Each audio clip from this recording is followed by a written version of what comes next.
Join me as I take on the challenge of silencing my inner critic for a whole week and share the journey with you. I think it's safe to say that we have all had that little voice in our head at some point or the other. The one that tells us we are not good enough, that we are going to fail, that we are just not cut out for this and that. Yeah, I'm talking about inner critic. It's that constant companion that loves to remind us of our flaws and shortcomings.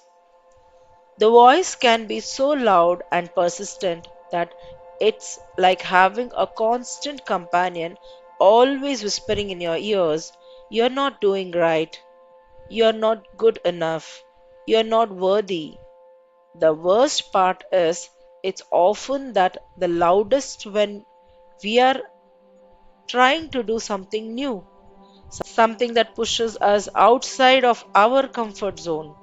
It's like just when we are about to take a leap of faith, the voice pipes up and tells us, "No, no, no, no, no, you can't do that. You're going to fail. You're going to look like a fool." And let me tell you, it's exhausting. Living with that constant self doubt, that constant fear of failure can be draining. It can make us feel like we are walking on eggshells all the time, never really knowing when that voice is going to pipe up and tell us we are not good enough.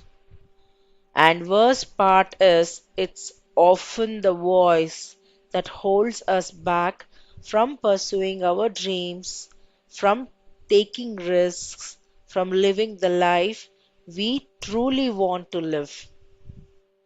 I mean, think about it.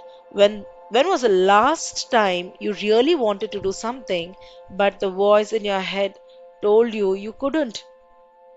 When did you last let fear of failure hold you back from pursuing something you really wanted?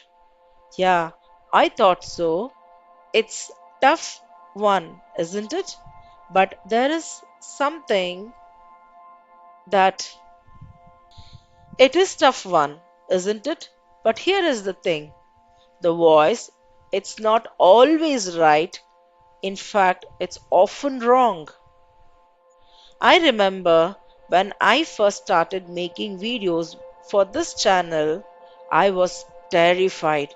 I was like, what if I'm not good enough? What if people hate me? What if I fail? But you know what? I did it anyway. And you know what happened? It was liberating.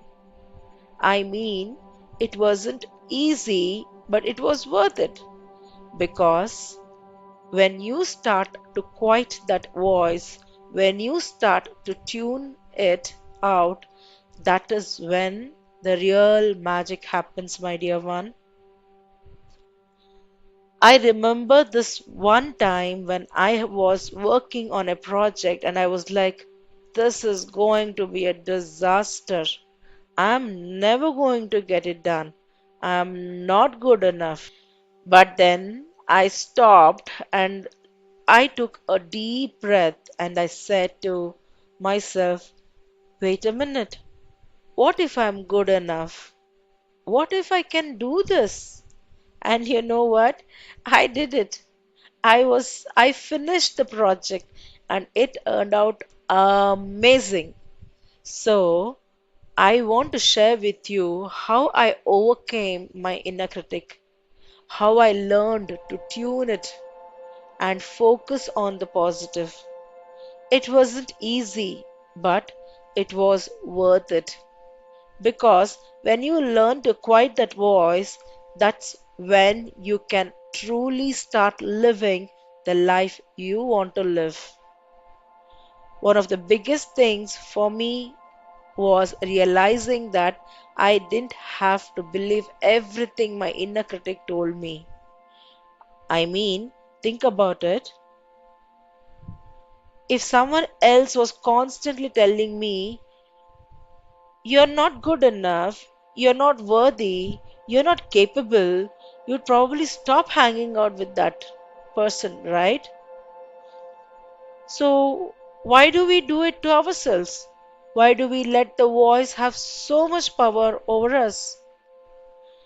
I also realized that my inner critic was often just a manifestation of my own fear and self doubt. It was like when I was scared or unsure, that voice would pipe up and try to hold me back. But once I started to acknowledge that fear, once I started to face it head on, that's when I was able to overcome it.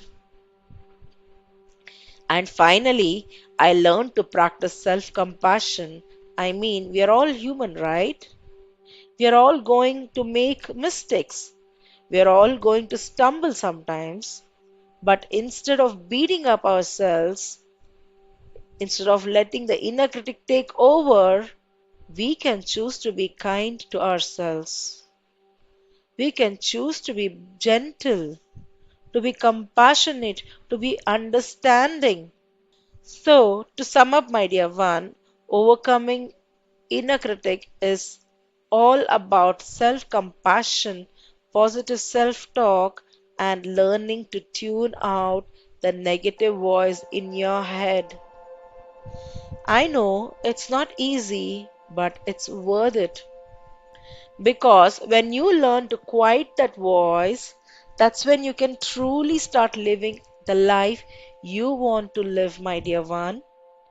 And if you have struggled with your own inner critic, I would love to hear about it in the comments below. What strategies you have used to overcome. And if you want to learn more about personal development and overcoming self doubt, be sure to check out my video already uploaded recently, and the link is showing up on your right top corner on this video. Also, make sure that you hit the like and share button if this video resonated. Before you leave, hit that subscribe button and show more love.